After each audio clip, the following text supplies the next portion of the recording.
माँ के मंत्र आपके हर एक परेशानी की चाबी है।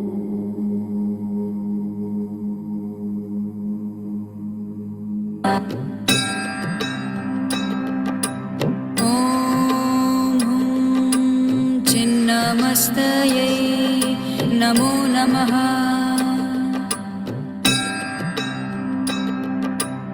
ॐ चिन्नमस्तये नमो नमः।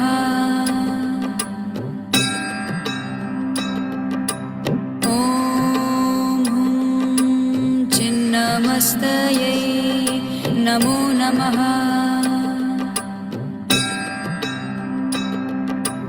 ॐ चिन्नमस्तये नमो नमः।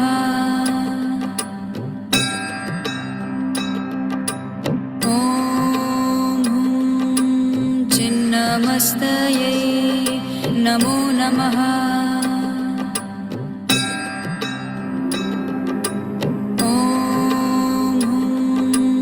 चिन्नमस्तये नमो नमः।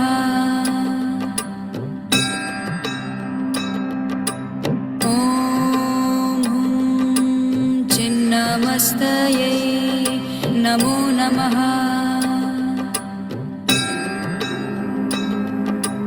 ॐ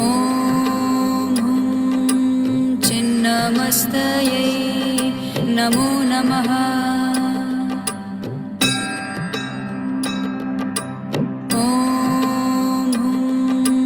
चिन्नमस्तये नमो नमः।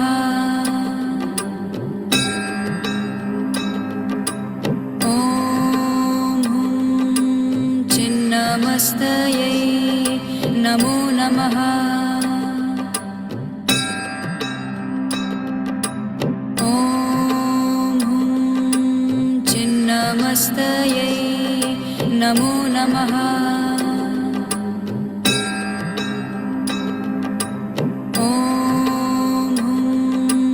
चिन्नमस्तये नमो नमः।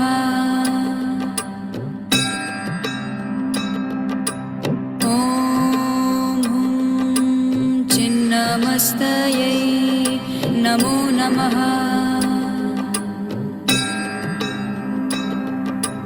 ॐ चिन्नमस्तये नमो नमः।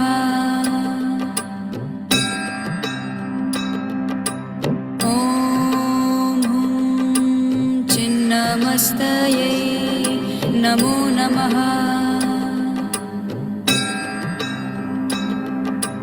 ॐ चिन्नमस्तये नमो नमः। ॐ चिन्नमस्तये नमो नमः।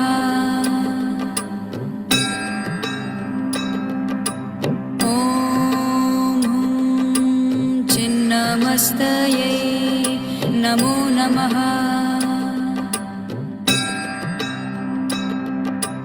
ॐ चिन्नमस्तये नमो नमः।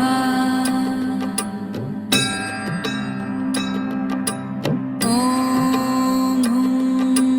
चिन्नमस्तये नमो नमः।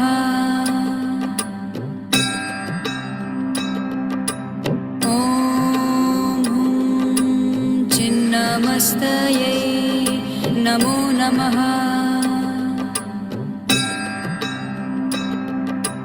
ॐ चिन्नमस्तये नमो नमः।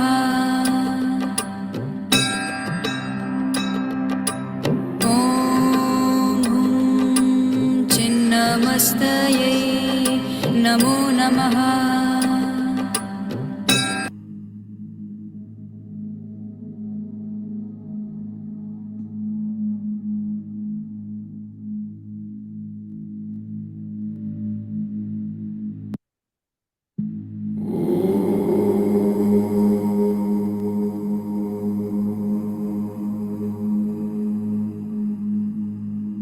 जप के साथ आप और हल्के होते गए और मुक्त होते गए।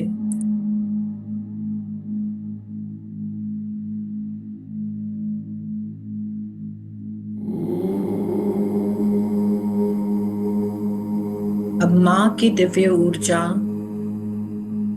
आपके चारों तरफ है।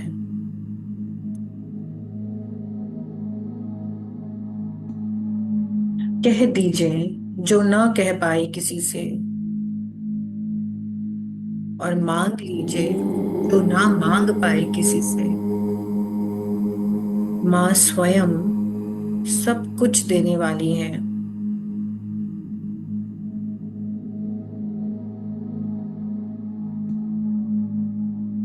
वो भक्त की एक पुकार से आ जाती है। वो आपके कर्मों को देखकर आपको पुण्य प्रदान नहीं करती, फल प्रदान नहीं करती। वो बस आपसे रीझ जाती है, आपकी भक्ति से प्रसन्न हो जाती है, आपके प्रेम से खींची चली आती है। प्रेम से माँ को पुकार लीजिए। उनकी विस्तृत ऊर्जा जो आपके चारों तरफ है, फैली हुई है स्वर्णिम में,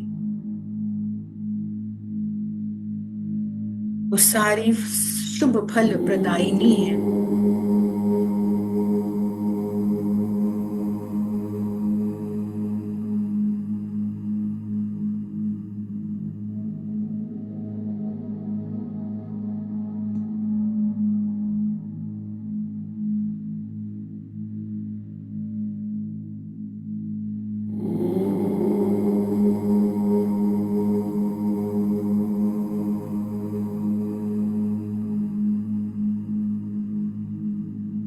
और अब माँ की ऊर्जा पूरी की पूरी मणिपुर चक्र पर स्थित हो जाती है। और जब भी आप अपने मणिपुर चक्र पर या नाभि के आसपास हाथ रखेंगे, आपको उनकी ये दिव्य ऊर्जा हमेशा मिलेगी। अब आप माँ को धन्यवाद दीजिए, उनकी ऊर्जा को धन्यवाद दीजिए। Feel the gratitude towards her.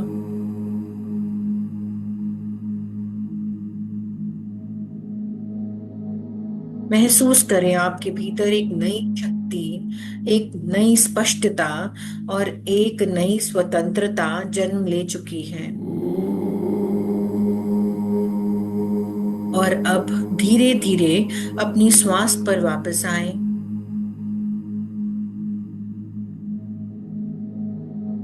Take a deep breath in, hold and release. हल्केपन को फील करेंगे।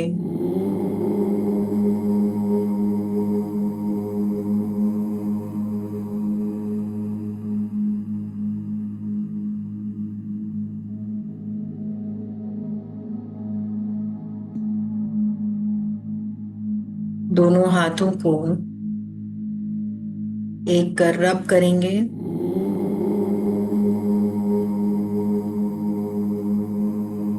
जो आप थे अब आप नहीं हैं, और जो आप बन रहे हैं वह आपकी सच्चाई है।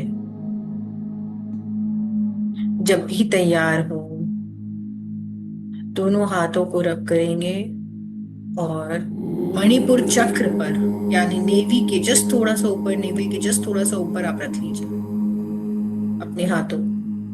फील करिए माँ की ऊर्जा को, धन्यवाद दीजिए और कहिए,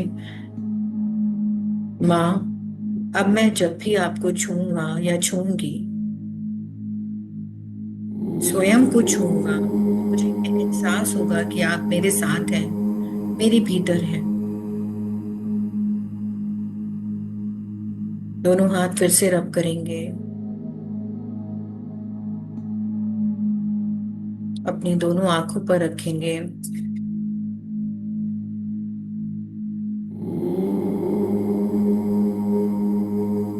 आंखें धीरे धीरे अपने हाथों के अंदर से ही खोलेंगे, ऊर्जा फील करेंगे, धन्यवाद देंगे। Gratitude to life, gratitude to every being on this earth, gratitude to my guru, gratitude to my mentor, gratitude to my Paramatma. Thank you, everyone. Thank you so much. Feel the gratitude. And whenever you're ready, you can open your eyes.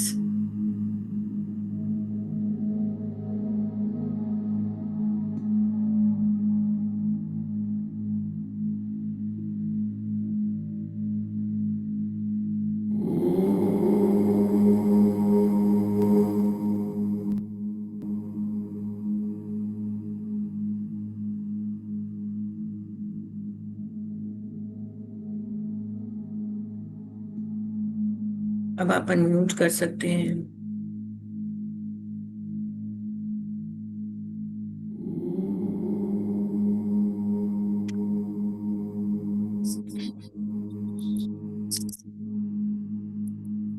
All okay, सब कर पाए?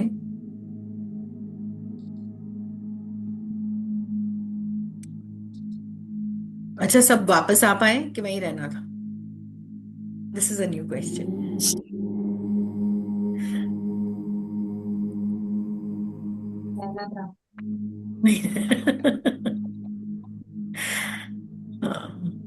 ऊर्जा feel करी, माँ की ऊर्जा feel करी।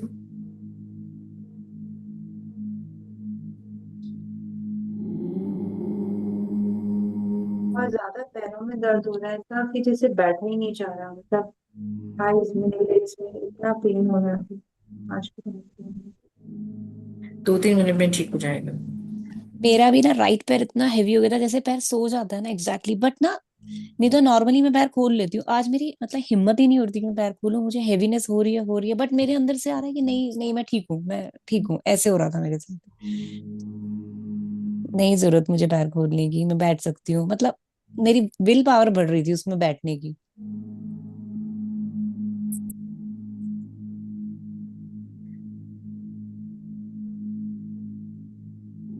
और एक साथ बोलोगे?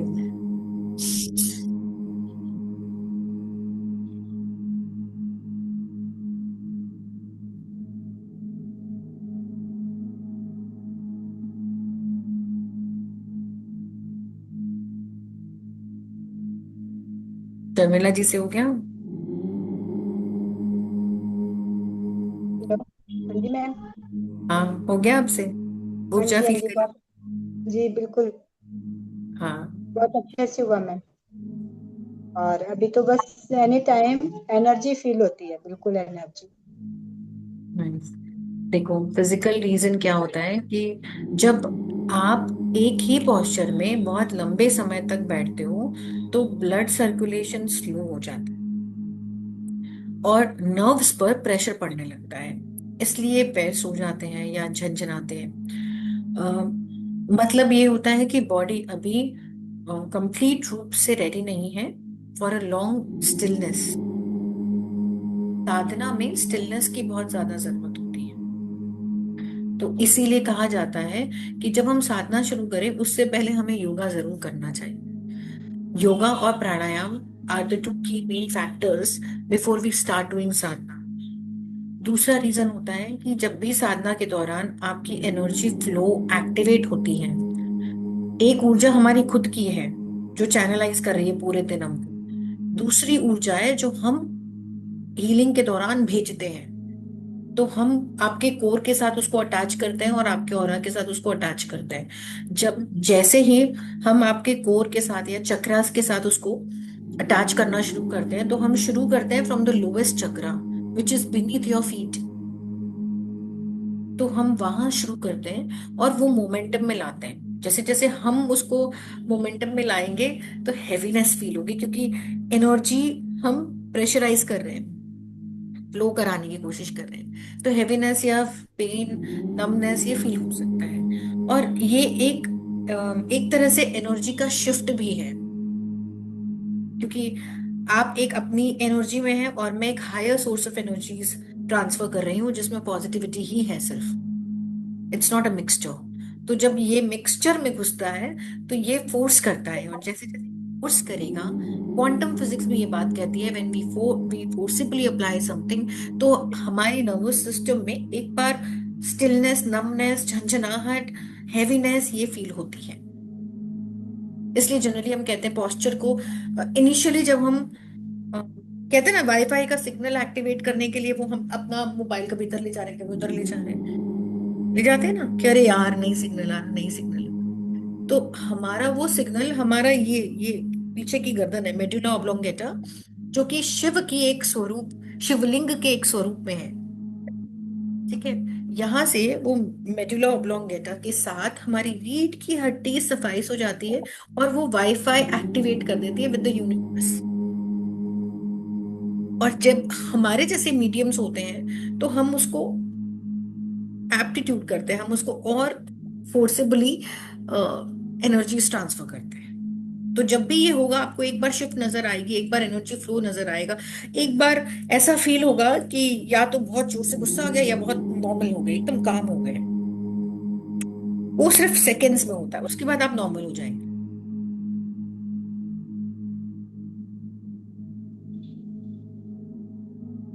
समझ गए? अभी तो कोई प्रॉब्लम नहीं। और क्लास करने से पहले खाओ पियो मत, खाओगी ना तो नमनेस ज्यादा हो। मैं जब चक्रास बैलेंस करने की कोशिश करती हूँ तो मैं देखती हूँ खाना भी घूम रहा है क्योंकि चक्र, स्वादिष्टान चक्र के आसपास तो मुझे थोड़ा ज्यादा फोर्स करना पड़ता है। इसलिए मैंने बहुत बार बोला अपनी हीलिंग मेडिटेशन के 2 घंटे पहले खाओ, जो जो खाना है पहले खाओगे ना, तो ये ऐसा होगा, ये होगा ही होगा। नहीं, मैं तो 7:30 8 बजे। हाँ, जो भी मैंने बता दिया ऐसा हो रहा है कुछ भी खाओ। बट आज मैम मेरी विल पानी पावर भी नहीं बढ़ी है। पी सकते क्या? हाँ, सॉरी। पानी भी नहीं पी सकते? पानी जैसे कैसे? मतलब अभी। पानी कभी भी अच्छा। ऐसे नहीं पीना है, पानी sip by sip, sip by sip. Chakras के साथ एक बहुत बेसिक फ्लो है पानी के। इसके साथ अगर आप लोग में से कोई भी पानी रखता होगा मेडिटेशन क्लास में मेरे, और जब मैं हीलिंग सेंड करूंगी आसपास पड़ा होगा, हाँ, तो वो एक्टिवेट हो जाएगा वो वाटर। अभी आप जब पियेंगे पहले पी लीजिए एक सिप, और अब रखने के बाद आप फिर से पीजिए, आपको डिफरेंस नजर आ जाएगा। ठीक। रखा हुआ है। आपको वो टेस्ट में फीलिंग और वो एनर्जी फ्लो, एकदम मेंटली शिफ्ट हो जाएंगे। आप जो भी आप कर रहे थे उससे एकदम मेंटली शिफ्ट होके मुझे तो ये करना है, और उसके ऊपर लग जाएंगे। ऐसा भी होता है। अलग अलग एक्सपीरियंसेस है लोगों के, लेकिन जैसे कोई बहुत सैड है, बहुत ही सैड है, किसी को इमोशनली सैडनेस बहुत ज्यादा है, और उसने ये पानी रखा हुआ है, वो सिप बाई सिप पी रहा है, उसको सैडनेस खत्म हो गई, नॉर्मल हो गया, वो अपना घूम रहा है मस्त, तो हेड एक नहीं है, कुछ नहीं है। तो हो सकता है एनर्जी शिफ्ट बहुत। इसीलिए कहते हैं ना कि पानी ऐसी जगह मत रखो जहां बहुत गुस्सा होता है। कोई गुस्सा कर रहा है, बहुत गुस्सा कर रहे हैं, आप उसके पास पानी रख दो और उसको पियो, आपको जहर जैसा लगेगा, वो पानी पीने का ही मन नहीं करेगा। इतनी नेगेटिव ऊर्जा पानी ले लेता है अपने अंदर। अच्छा, ये आप लोगों ने ये भी सुना होगा, आई डोंट नो अबाउट, बहुत सारे अपने अपने वो हैं, लेकिन बंगालीज में ये होता है कि किसी की डेथ अगर हो जाए फैमिली में, तो वो क्या करते हैं, एक मटका लेते हैं और उसमें पानी भरकर सिरहाने रख के सो जाते हैं।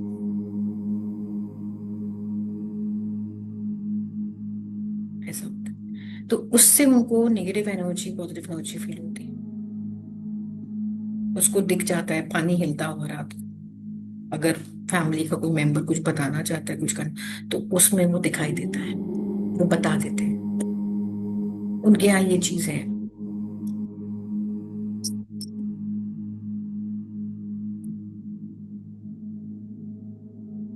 Okay, we had a good session मुझे लगता है आज। आपको पता चला कि मेरा हो गया, मतलब मेरे से हुआ? हाँ, पता नहीं, मैं मतलब कंफ्यूज कंफ्यूज सी थी, बट मुझे आज बस ये बहुत अच्छा लगा कि मेरी विल पावर जो पैर को लेकिन नम हो जाती थी, वो आज मतलब मेरे को अंदर से हो रहा था कि नहीं, ठीक हूं मैं, ठीक हूं मैं, ठीक हूं मैं। नहीं, उसका एक और तरीका है, whenever you think कि मैं ऐसा करती थी जब मैं शुरुआत में, अभी भी।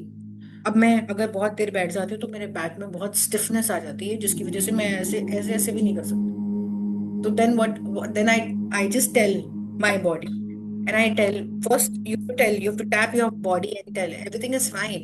I was just meditating and I'm good to go. You just have to tap yourself and tell yourself. तो क्या है, नर्वस सिस्टम को ये जो झटका लगता है ना अचानक ना, 1 महीने में एक बार आते हैं, फिर 1 महीने में, 2 महीने बाद गायब हो जाते हैं, फिर 3 महीने में आ जाते हैं। तो क्या होता है, बॉडी को ये कंफर्मेशन नहीं होता है कि ये रेगुलर होगा कि नहीं। जैसे ही बॉडी को कंफर्मेशन होने लगेगा ना, बस उसको मजा आने लगेगा, फिर वो बैठ जाए 2-3 घंटा, 4 घंटा, 5 घंटा, फिर उसको तकलीफ नहीं होगी। सो इन दैट केस आप अपने आप को टैप करते जाइए और बोलते जाइए, यू विल बी फाइन। तो you just when you sit down ना, हम एक तो कभी भी बेड पे डायरेक्ट नहीं बैठे, हमेशा आसन लगाएं, क्योंकि आसन हमेशा सर्कुलेट करता है आपकी एनर्जी। आसन कहीं पे भी लगाओगे ना, एनर्जी शिफ्ट होना शुरू लगेगा, क्योंकि उसमें मंत्र उच्चार होने लग गए, उसमें रेगुलर चीजें बदलने लगी। इसीलिए आप सुने होंगे बहुत लोग कहते हैं मंदिर चली जाया कर डेली, तेरा मन ठीक रहेगा। क्योंकि मंदिर की ऊर्जा बढ़ी रहती है ना, पूरे दिन मंत्र उच्चार होते हैं, बेल्स बजते हैं, तरह तरह की भावनाएं होती हैं, और परमात्मा की ज्योत जगती है। धुआं होता है, धुआं मतलब we don't call it dhui, we call it jot के साथ जो फ्लेम्स होते हैं, उसको हम बहुत पवित्र मानते हैं। तो इन दैट केस ऑल्सो वो आपके ऑरा को क्लीन करता है, इसलिए जाना चाहिए। तो वैसे ही अगर आप उस आसन को ऐसा समझ लोगे ना कि ये मेरा आसन है और ये कोई और यूज नहीं कर सकता, आप उसके ऊपर ही बैठो, और आप देखना एनर्जी अपने आप सर्कुलेशन में आ जाएगी। जैसे ही आप बैठोगे आपको मेडिटेशन शुरू हो जाएगा, आदत है हो जाएगी आसन को, और आपको भी, दोनों का एक प्यारा सा बैलेंस क्रिएट हो जाएगा। ठीक है, कल फिर मिलते हैं जल्दी। और किसी के कोई प्रश्न नहीं है ना? Happy dreams. Good night. Good night. जय सिया राम, जय माता जय दी। सिया राम, जय माता दी। जय श्री राम, जय श्री राम।